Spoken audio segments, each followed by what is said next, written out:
광TV. 안녕하세요, 광TV입니다. 오늘은 평택 아파트에 대해서 어제, 오늘 그리고 내일에 대한 내용으로 한번 다뤄볼까 하는데요. 우선 그 과거에 있었던 일을 한번 보자면 한 3, 4년 전에 그때쯤에는 그 평택에 그 미분양의 무덤이라는 이름이 붙을 정도로 그 정도로 좀 심각한 그런 시기가 있었는데요. 동삭동에 있는 그 센트럴 자이를 예를 들어보자면 그 초반에 그 미분양분이 좀 났었죠. 그래서 이제 이 미분양분이 이제 소진되기까지 해서 조금 상당한 시간이 좀 걸렸었는데, 이제 자녀 세대가 남아 있는 중에도 매도, 전세 뭐 그런 것들도 이제 지금 진행을 하려고 하니까 안 되죠. 안 되다 보니까 결국에는 이제 마피까지 뜨죠. 그래서 이제 집주인들은 잔금 치르는데 이제 고전을 면치 못했던 뭐 그런 예전 시절이 있었는데요. 고덕신도시도 마찬가지였습니다. 현재 이 고덕신도시의 그 대장주라고 할 수 있는 뭐 포반 서밋 1차를 포함해서 뭐 리슈빌, 8억 원 2차 등도 그 당시에는 미분양분이 생겼었죠. 근데 이런 미분양분이 이제 급격히 소진되기 시작한 게 이제 2019년도부터였는데요. 이런 분위기를 타서 대광 로제비앙 뭐 당연히 아실 텐데 깜깜이 분양을 이제 진행했습니다. 그런데 이 줍줍이 경쟁률, 이 줍줍이에 대한 경쟁률이 9대1이 넘었다는 게 그 당시에는 와 믿기지가 않았었어요. 근데 참고로 당시에 그 천안에서 투자했던 분들이 사실 시세 차익을 맛을 봤어요, 그 전에. 그러다 보니까 이제 어디가 좋을까, 이제 좀 저평가가 나 있는 곳으로 들어가서 나중에 오를 것을 대비해서 한번 제대로 한번 또 시세 차익을 맛을 보자 한 게 바로 그 당시에 저평가되어 있던 고덕이었습니다. 그래서 고덕으로 바로 발을 담그셨어요. 그러다 보니까 미분양분 줍줍으로 또다시 성공 가도를 달리고 있는 현실로 생각하시면 되겠습니다. 그러면 현재 상황을 본다면 이제 올해 들어 우리가 이제 미분양이란 말을 한번 떠올려 볼 때 이 말이 언제적 말인지 떠오르지도 않을 정도로 지금 굉장히 부동산 분위기가 뜨거워지고 핫해졌죠.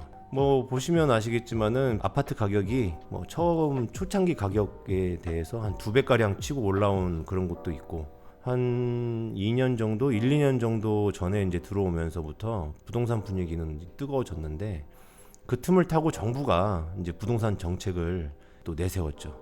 그렇게 내세우면서 또 평택은 조정 대상 지역으로 지정이 되고, 대출이 또 어려워지고, 청약도 어려워지고, 또 세 부담도 커지고, 이 정도 되면 이제 사람들이 좀 잠잠해질 거라 생각했는데 또 그게 아니었어요. 그럼에도 불구하고 부동산 시장이 뜨거워지면서 뭐 정확히 말하자면 고덕 아파트에 입성하고자 하는 사람들이 이제 줄을 서기 시작한 거죠. 이제 계속되는 부동산 정책이 또다시 계속 밀고 들어왔어요. 거기에 세금 폭탄까지 이제 계속 더해지면서 또 청약 경쟁률은 더욱더 상승하게 되었어요. 고덕과 지제는 더 이상의 파고들기 힘든 그야말로 철옹성이 되어버린 겁니다. 거기에 전매 제한은 또 기본이죠. 또 12, 16 대책으로 인해서 분양권도 주택수에 포함되죠. 지금이라도 들어가려면 이제 비과세 요건을 갖추거나 아니면 돈이 많거나 해야 되는데 뭐 그런 경우는 사실 많지는 않잖아요. 그래서 그만큼 이제는 넘사벽이 되어버린 거죠. 이제 앞으로 우리가 이제 좀 예상을 해보면, 물론 지금은 이제 거래량도 어느 정도 줄어들고 비과세 요건을 갖추기 전에는 좀 어렵고, 그리고 비과세 요건을 갖출 때면 이제 향후 2년 정도는 지나야 아파트 물건들이 나올 것이라고 또 보고 있고요. 그것도 이제 뭐 낮은 가격이 아닌 굉장히 높은 가격으로 나오겠죠. 그리고 또 물론 향후 시장 분위기를 또 봐야 되겠지만은 진입하는데 또 어려움이 있기 때문에 지금은 그냥 숨고르기 상태라고 우리가 생각하면 되겠습니다. 그리고 또 여러 제약으로 당분간 거래가 또 주춤할 것은 또 6월 이후로는 조금 주춤할 거예요. 이제 앞으로 우리가 이제 금리에 대해서 좀 보자면, 금리 인상마저 가시화되는 상황에서 기담보 대출이 실행되어 있는 분들이 대부분일 거예요. 거기에 LTV라는 주택 자산의 가치를 이제는 이제 생각하면 안 돼요.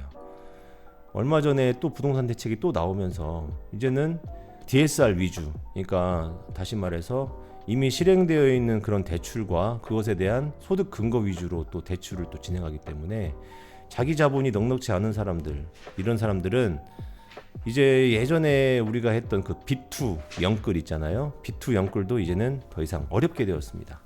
억울한 또 사항들이 있죠. LH 투기 의혹, 그 LH 투기 의혹 사건을 한번 떠올려 볼 수 있는데 우리 같은 일반 서민들이 조금 더 높은 곳으로 올라가기 위한 사다리를 어찌 보면은 치워버린 셈인데요.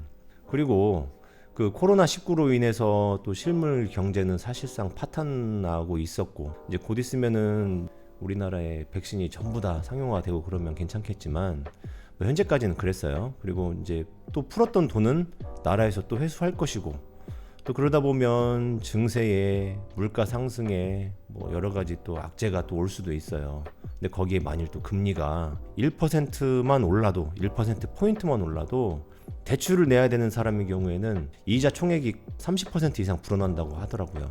이제 그러다 보면은 우리 같은 서민들은 가뜩이나 물가도 오르는데 대출 규제로 인해서 내 집 마련의 꿈까지 멀어지게 되니까 이를 어찌하면 좋을까요?